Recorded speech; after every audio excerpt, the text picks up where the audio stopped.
कैसे कैसे भाव उठते, 1 मिनट में क्रोध, 1 मिनट में मान, 1 मिनट में मायाचारी। अभी की बात करी, सुन रहे हैं, जब तक आपके मन में आ रहा हो, हे भगवान हमारा भी कल्याण हो जाए, इस जड़ से मुझे भी मुक्ति मिले, हे भगवान कब वो दिन आएगा जब हम भी आपके जैसे बन जाएंगे, ऐसा भाव उठ रहा होगा सुनते समय। क्योंकि जैसी संगत वैसी रंगत। अभी आप संगति में बैठे हैं, अच्छे आभा मंडल में बैठे हैं, तो आपके भाव भी प्रशस्त हैं, आपके भाव भी प्रसन्न हैं, आपके भाव भी कल्याण मार्ग में बढ़ने के हैं। लेकिन जैसे ही यहाँ से बाहर जाओगे और बाहर जाते ही मान लो अष्टमी है या कोई और बात है, तो आपको क्या लगेगा, अरे मैंने ना बाजार के खाने का अष्टमी को त्याग कर दिया था, अब यात्रा में आए सोच रहे खा तो लें, घर जाके फिर त्याग कर देंगे।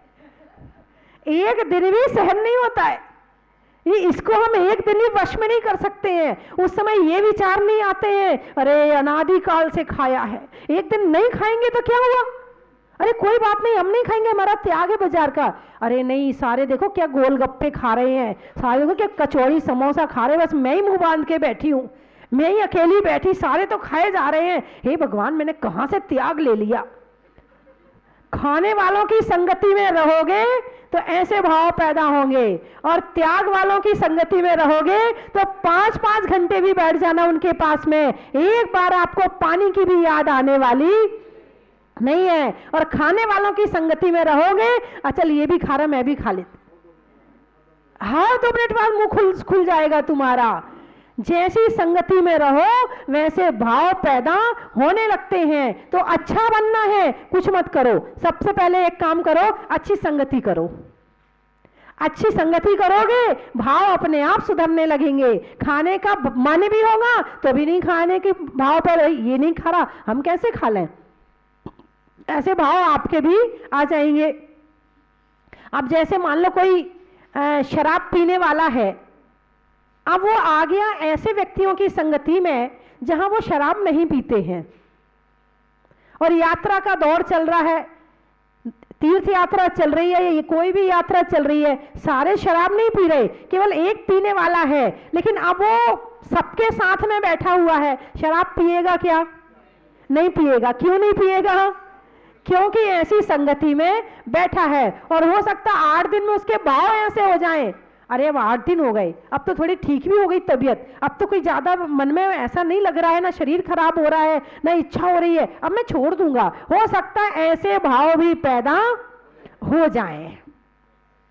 तो इसीलिए जैसे पढ़ने वाले बच्चे हैं, यदि वो ऐसी संगति में रहें कि जो बच्चे नहीं पढ़ते हैं, तो पढ़ने वाला बच्चा भी वैसे ही हो जाएगा। उसको भी लगेगा चल इसके साथ मोटरसाइकिल में बैठकर घूम लूं, चल इसके साथ में जरा मैं भी चाय नाश्ता करके आऊं। वो घूमने वाले बच्चों के साथ में पढ़ने वाला बच्चा भी ऐसा हो जाएगा। और यदि पढ़ने वाले बच्चे के साथ में बिना पढ़ने वाला बच्चा होगा तो उसके भी पढ़ने के भाव पैदा हो जाएंगे।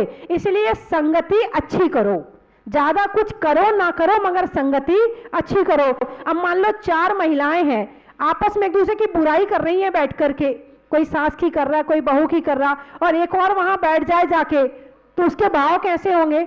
अब मैं भी अपनी सास की बुराई, भले उसकी सास अच्छी है मगर इतनी सी बात भी कहीं उसने गुस्सा कर दिया, कोई बात हो तो उसका मन भी करेगा चल मैं भी कर लूं, और धीरे धीरे धीरे करके उसकी भी आदत पड़ जाएगी। उसने पहले कभी नहीं करी थी लेकिन अब वो साथ बैठी है तो उसकी आदत भी पड़ जाएगी।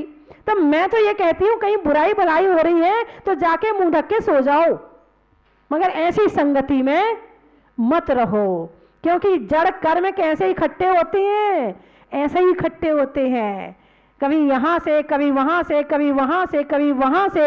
हम एक एक करके कर्मों को इकट्ठा करते हैं। जब कभी कोई विपत्ति आती है, कोई आफत आती, अरे हमने तो ऐसा कोई काम किया ही नहीं है, अनजाने में ना जाने कितने काम कर देते हैं।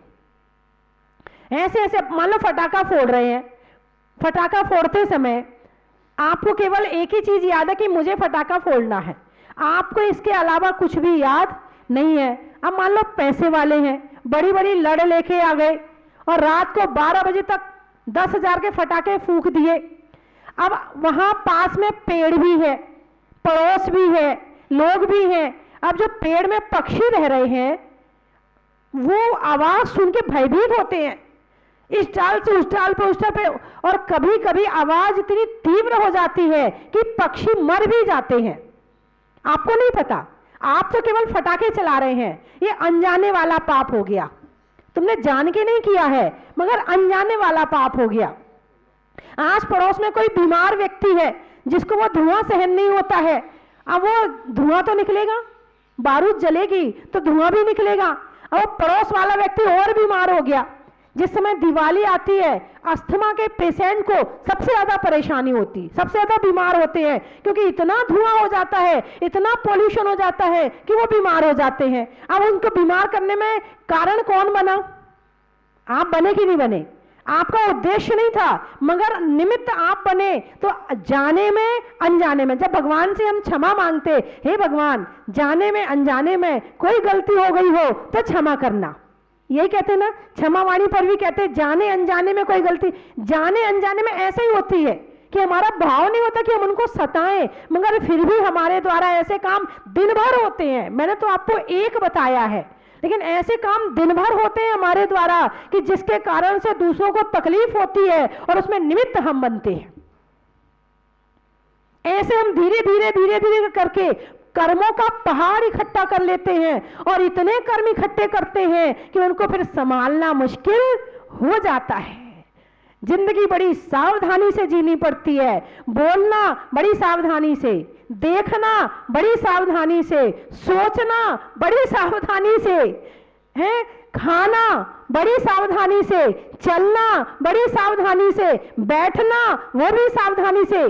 कहीं बैठने में किसी जीव जंतु की हत्या ना हो जाए, कहीं चलने में कोई जीव जंतु ना मर जाए, कहीं खाने में ऐसा भोजन ना हो जाए जिससे किसी को कष्ट हो जाए, कोई देखने में कोई ऐसी गलती ना हो जाए कि गलत देखा जाए और मेरे भाव खराब हो जाए।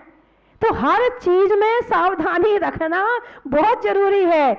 यहाँ ये संसार जो है पूरे काई से भरा हुआ है, मोह माया की काई, राग द्वेष की काई पूरे में फैली हुई है और हर क्षण फिसलते हैं, हर क्षण फिसलते हैं, चोट लगती है, गिरते हैं, दुखी होते हैं, रोते हैं, फिर खड़े होते हैं, फिर चलते हैं, फिर गिरते हैं, फिर रोते हैं, फिर चलते हैं। ऐसा हो रहा कि नहीं हो रहा? भगवान महावीर क्या कहते हैं?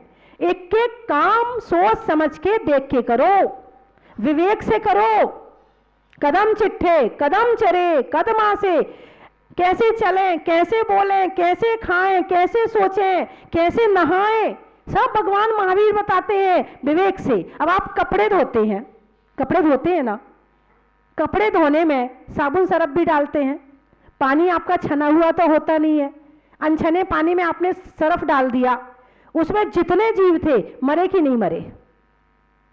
बोलिए ना, हाँ मरे ना। आपका उद्देश्य उनको मारना नहीं था, लेकिन आपने छान के काम नहीं किया, आप श्रावक हैं, आपको छान के काम लेना चाहिए। सारा पानी आपने उसमें धोए, फिर आपने निचोड़े, कितने कितने पानी में निचोड़ते हो? जो काम एक बाल्टी में होता है वो आप 10 बाल्टी फेंकते हो। चलो जितनी जरूरत है उतना किया, लेकिन आप उससे भी ज्यादा करते हो। उसमें एक बूंद पानी में 36,450 त्रस जीव होते हैं। त्रस जीव का मतलब 2 इंद्री से पंचेंद्री, इतने जीव एक बूंद पानी में होते हैं। और एक बाल्टी पानी में कितने थे? आपने 10 बाल्टी में कपड़े धोए, कितने जीवों की हत्या हुई? उसके बाद आपने वो पानी जो था साबुन का वो नाली में फेंका। अब जितने नाली में जीव थे तुम्हारे साबुन सरफ से उतने जीव नाली में मर गए, तो पाप लगेगा नहीं लगेगा? अब हम कहते हैं हे भगवान हमने तो ऐसा कुछ किया ही नहीं है। कहते हो नहीं कहते हो? कहते हैं। पता नहीं मन से कितनों को मार दिया होगा, कितनों की हत्या कर दी होगी, कितनों को चांटे मार दिए होंगे, और मुंह से 2 चांटा लगा दूंगा, हाथ से मारो ना मारो, मुंह से मार दिया। करते नहीं करते? तो 24 घंटे पाप के अलावा हो क्या रहा है ये बताइए? हो रहा कि नहीं हो रहा है? अब इसके बाद में रही बात इतने पाप की, अब ढोके कहां ले जाएंगे? कहां जाएंगे? इतना पाप इकट्ठा करेंगे तो थोड़ा अपने आप को संभालो।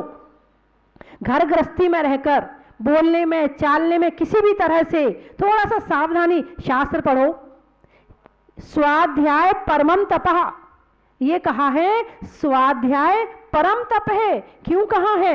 आप उपवास ज्यादा नहीं कर सकते, आप ज्यादा त्याग नहीं कर सकते, ज्यादा संयम का पालन नहीं कर सकते, ज्यादा पूजा पाठ में टाइम नहीं दे सकते, ज्यादा माला फेरने में मन नहीं लगा सकते। स्वाध्याय करो। स्वाध्याय करने से क्या होगा? जिस समय स्वाध्याय करे हो आपका मन भी वही है, वचन भी वही है, काया भी वही है। स्वाध्याय किया, मन शुद्ध हुआ, हमें ज्ञान हुआ, नई नई चीजों की जानकारी मिली, हमें ये नहीं करना, ऐसे नहीं करना। अभी कल चर्चा चल रही थी आलू की। आलू में अनंत जीव होते हैं। कितने? अनंत किसे कहते हैं? नहीं, उसे तो असंख्यात कहते हैं। जिसकी कोई संख्या ना हो सके उसे असंख्यात कहते हैं। संख्यात जिसे गिन सके, असंख्यात जिसको गिन ना सके, और अनंत जिसका अंत नहीं है। इतने जीव एक आलू में होते हैं। कितने आलू में? एक आलू। जितने सिद्ध हो चुके हैं, जितने सिद्ध भगवान अभी तक अनादिकाल से हो चुके हैं, उससे अनंत गुणे जीव एक आलू में होते हैं। सिद्धों से अनंत गुणे, सिद्धों से अनंत गुणे जीव एक आलू में होते हैं। और अभी तक कितने आलू खा लिए? गिनती है उसकी कोई? और अकेले आलू में नहीं, जितना जिमीकंद है सब में होता है, गाजर मूली सब में होता है। बिल्कुल नहीं खाना चाहिए। एक आलू खाने का मतलब अनंत जीवों को खा लिया। मैं ये नहीं कह रही कि आप छोड़ दो, लेकिन अंदर से विरक्ति होनी चाहिए कि मुझे छोड़ना है। मैं इतने जीवों की हत्या नहीं कर सकती, पेट ही तो भरना है। अरे पेट तो मैं सब्जी से भी भर सकती हूँ, दाल से भी भर सकती हूँ। बहुत चीज है दुनिया में जिसमें इतनी हिंसा नहीं है, उनसे भी अपना पेट भर सकती हूँ। क्या इतने जीवों को खाना जरूरी है? इतने आलू में तो कम से कम विरक्ति तो हो अंदर में कि मुझे छोड़ना है। और आप धीरे धीरे करके छोड़ने का भी प्रयास करो। ऐसे ही होगा, मन ऐसे ही करेगा। जब तक ज्ञान नहीं होगा तो त्याग नहीं होगा, त्याग नहीं होगा तो बचोगे कैसे? पापों से। और पापों से नहीं बचोगे तो कहां जाओगे? बोलिए ना, नरक जाएंगे। नरक जाएंगे। तो नरक जाना है क्या? एक आलू खाने से यदि नरक मिल रहा हो तो क्या चाहोगे आप? छोड़ दोगे? कितने लोग छोड़ सकते आज? बहुत बढ़िया, एक बार ताली बजा के स्वागत करें। 1 2 छूटे हुए हैं, बहुत बढ़िया। 3 4 5 6 7, हाँ उठाइए हाथ। आ गया तो भाव कर लो, हो जाएगा, निभ जाएगा। 10 11, बहुत सुंदर। हाँ 12, हाँ। और मेरे ख्याल से तो 30-40 साल के ऊपर वालों को तो खानी ही नहीं चाहिए। थोड़ा सा अपनी जिह्वा पे कंट्रोल रख के संयम रखना चाहिए। भाई साहब आपके कितने साल के आप? 45 के, 56 के? आप छोड़ सकते हो? चलो एक काम करो, साल की तीनों 10 लाक्षणी पता लगा लेना। एक तो बसंत पंचमी से शुरू होती है और एक चैत में आती है, इस पंचमी में, है ना। साल की तीनों 10 लाक्षणी, तीनों अष्टानी का, अष्टमी चतुर्दशी और भगवान के मोक्ष कल्याणक, पार्श्वनाथ भगवान का, आदिनाथ भगवान का, इनके मोक्ष कल्याणक पे तो कम से कम इतना तो छोड़ दो। नहीं बहुत बचा। 10-10 दिन, 30 दिन तो ये हुए, 8-8 दिन ये, हाँ 2 महीने, 3 महीने, 4 महीने से ज्यादा नहीं। अभी भी आपके पास में 12 में से 4 घटाओ तो कितने बचे? 8 बचे अभी भी। और चतुर्मास में तो खाना ही नहीं चाहिए। चतुर्मास में तो खाना नहीं चाहिए। नहीं, इसको आप सीरियसली लो, हंसी में मत लो, बहुत सीरियसली बात लो। कम से कम धीरे धीरे ऐसे ही छूटेगा। कब तक इसको संतुष्ट करते रहेंगे? अनादिकाल हो गए इसको संतुष्ट करते करते।